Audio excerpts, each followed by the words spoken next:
જય માતાજી, હર મહાદેવ મિત્રો. મારા જીવનના એક નવા પડાવની શરૂઆત કરી રહી છું ત્યારે જેટલા પણ લોકોએ મને શુભેચ્છાઓ આપી, મને પ્રેમ અને આશીર્વાદ આપ્યો હોય દરેકનો હું દિલથી આભાર માનું છું. રહી વાત કે મારા સગપણને લઈને છેલ્લા ઘણા સમયથી મીડિયામાં અનેક તર્ક વિતર્ક, અનેક ચર્ચાઓ ચાલી રહી છે, જેને લઈને હું અત્યાર સુધી મૌન હતી, કારણ કે વાત મારા સુધી સીમિત હતી. પણ વાત જ્યારે હવે મારા પરિવાર પર છે, મારા પિતા પર છે, ત્યારે એક દીકરી તરીકે હવે મારાથી સહન નથી થતું અને મને લાગ્યું કે હવે આજે મારે બોલવું પડશે. એક બ્રહ્મકન્યા હોવાનું, એક બ્રહ્મ દીકરી હોવાનું મને એટલું ગૌરવ છે કે જેને હું કદાચ શબ્દોમાં નહીં વર્ણવી શકું.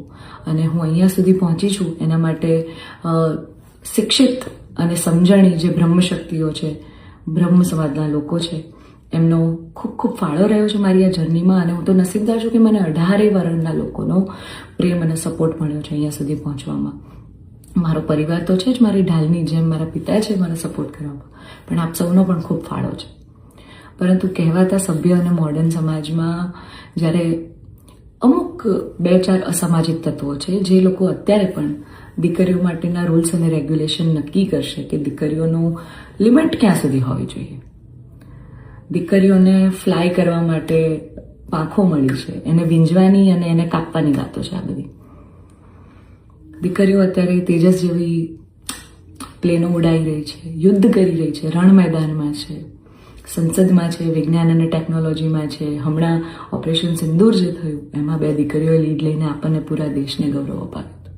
ત્યારે શું 2-4 આવા અસામાજિક તત્વો નક્કી કરશે કે એક દીકરીનો લાઈફ પાર્ટનર ચૂઝ કરવાનો શું એને હક નથી? હું બહુ નસીબદાર છું કે મને એવો પરિવાર ને એવા પિતા મળ્યા છે જે મારી ખુશીમાં ખુશ થાય છે અને મારા નિર્ણયને જે મેં હરખે વધાવી લીધો છે. કારણ કે ઓફકોર્સ હું એક એવા પરિવારમાં જઈ રહી છું કે જે આખો ભક્તિમય પરિવાર છે. બહુ જ પરિવારના લોકો અને મારો પાર્ટનર મને એટલો પ્રેમ કરે છે કે જેમને હું જે છું, જેવી છું, જે પણ છું, મને ખૂબ આદરથી, સત્કારથી એ લોકો સ્વીકારી છે. રાત દિવસ જ્યાં ગાયત્રી મંત્ર, નવકાર મંત્રના જાપ થાય છે, આવા પરિવારમાં હું જઈ રહી છું. મને ખૂબ જ ગૌરવ છે. એટલે હું તમામ બ્રહ્મશક્તિઓ, સમજણી અને શિક્ષિત જે લોકો છે, બાકીના લોકોના મગજમાં નહીં ઉતરે કદાચ આ વાત, પણ જે લોકો શિક્ષિત છે, સમજુ છે, એ લોકોને હું નમ્ર વિનંતી કરું છું કે આવા 2-4 જે અસામાજિક તત્વો છે ને, કે જે દીકરીઓની પાંખોને કાપવાની વાતો કરી રહ્યા છે, પ્લીઝ એને સમાજમાંથી દૂર કરો, નકર આપણો સમાજ ક્યાંયનો નહીં રહે. તમે દીકરીઓ